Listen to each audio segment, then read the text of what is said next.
అదేవిధంగా ఏబిఎన్ ప్రేక్షకులకు నా యొక్క నమస్కారం.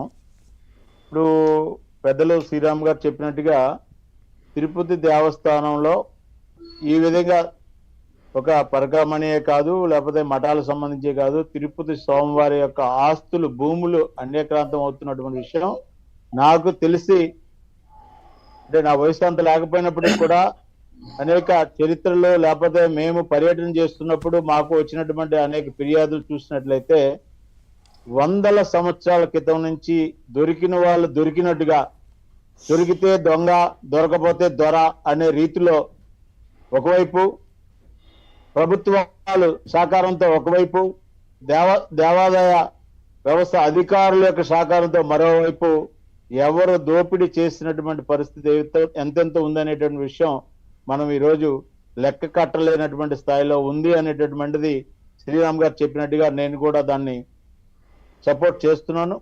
అయితే మరి శ్రీరామ్ గారు చెప్పే విధంగా ఒకటి చెప్తున్నారు. ఇవాళ దొరికినటువంటి కేసు ఫైల్ అయినటువంటి విషయాన్ని మనం మాట్లాడుతూనే ఇవాళ ఏదైతే ఆధారాలు ఉన్నాయో వారి ఆధారాల ఆధారంగా ఆ యొక్క ఏదైతే దొంగతనం జరిగిందో దాన్ని రికవరీ చేస్తూనే మనము ఈ యొక్క హిందూ సమాజం పట్ల విశ్వాసం ఉన్నటువంటి వ్యక్తులం, స్వామివారి ఆశీస్సులు పొందుతున్నటువంటి వ్యక్తులం, ఆ యొక్క వెంకన్నబాబు స్వామివారి యొక్క ఆస్తులను పరిరక్షించాలనేటటువంటి ఒక తపన కలిగినటువంటి వ్యక్తులం. అది ఈ మధ్య కాలంలో మన భాను ప్రకాష్ రెడ్డి గారు తిరుపతి బోర్డు మెంబర్ గా అనేక విషయాల మీద మాట్లాడి ఎన్ని ఇబ్బందులు వచ్చినప్పటికి కూడా, వారిని బెదిరించినప్పటికి కూడా సమర్థవంతంగా ఎలాగైతే మాట్లాడారో శ్రీరామ్ గారు లాంటి పెద్దలు మనం అందరం కలిపి మీడియాతో సహా ఈ విషయాన్ని బయటికి తీయవలసిన అవసరం ఉంది. దీనికి ప్రభుత్వం యొక్క సహకారం కూడా అవసరం ఉందనేటటువంటి విషయం చాలా స్పష్టంగా మనం చెప్పవలసిన అవసరం ఉంది. అయితే ఇవాళ నేను ఒక ఉదాహరణ కూడా చెప్తాను. కాకినాడలో మా ప్రాంతంలోనే చాలా పెద్ద ఎత్తున ల్యాండ్ ఉంది తిరుపతికి. కానీ నాకు తెలిసి ఒక 200-300 సంవత్సరాల క్రితం ఇక్కడ ఎవరైతే మల్లవరపు విశ్వేశ్వరరావు గారి తండ్రులు, తాతలు ఎవరైతే ఉన్నారో వారు దాన్ని ఉప్పు పండించడానికి లీజుకు తీసుకునేటటువంటి ప్రక్రియ ద్వారా ఇవాళ ఆ యొక్క భూములన్నీ కూడా వారు అన్యక్రాంతం ద్వారా ఆక్యుపై చేసుకొని సొంత భూములు అనే పరిస్థితికి వచ్చి వారు దాన్ని అమ్ముకుని లేకపోతే రియల్ ఎస్టేట్ చేసే పరిస్థితి వచ్చింది.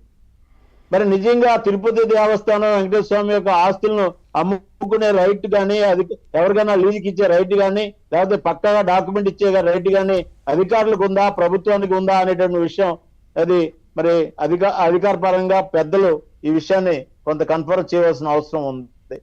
ఆ విధంగా పరకామణిలో జరిగినటువంటి విషయాలు చాలా స్పష్టంగా టీవీ ద్వారా అక్కడ ఆ యొక్క దొంగతనం చేస్తున్నటువంటి సన్నివేశాన్ని చాలా స్పష్టంగా క్లోజప్ లో చూపించినటువంటి పరిస్థితి మనకు కనపడుతుంది. అదేవిధంగా గతంలో ఉండేటటువంటి చైర్మన్ గారు కానివ్వండి, ఆయనకంటే ముందున్నటువంటి చైర్మన్ గారు కానివ్వండి, తప్పతపాలుగా అక్కడ జరుగుతున్నటువంటి అవినీతి మీద సరైనటువంటి చర్యలు లేక ఎవరు అధికారంలో వస్తే తప్పు చేసిన వాళ్ళు సపోర్ట్ చేసుకునే విధంగా ఉంటున్నారు. కాబట్టి ఎవరు అధికారంలో ఉన్నప్పటికీ ఇవాళ ముఖ్యమంత్రిగా ఉన్నటువంటి చంద్రబాబు నాయుడు గారు కఠినమైనటువంటి యాక్ట్ మనకు ఆల్రెడీ ఉంది. దాని మీద విజిలెన్స్ ఉంది. విజిలెన్స్ లో జరిగినటువంటి పొరపాట్లు ఏమైనా ఉంటే వాళ్ళ మీద కూడా కఠినంగా చర్యలు తీసుకోవాలి. ఎక్కడా కూడా జంకవలసిన అవసరం లేదు. ఇది ఎవరి యొక్క సొత్తు కాదు. ప్రజలందరూ కలిపి దేవుడికి ఇచ్చినటువంటి ఆస్తులు, దేవుడి ఆస్తులు. కాబట్టి ఏ విధంగా జరిగినప్పటికీ కూడా అన్నిటినీ కాపాడే బాధ్యత మన మీద ఉంది. మనం చేసే ఉద్యమానికి ప్రభుత్వం కూడా సపోర్ట్ చేయవలసిన అవసరం ఉంది.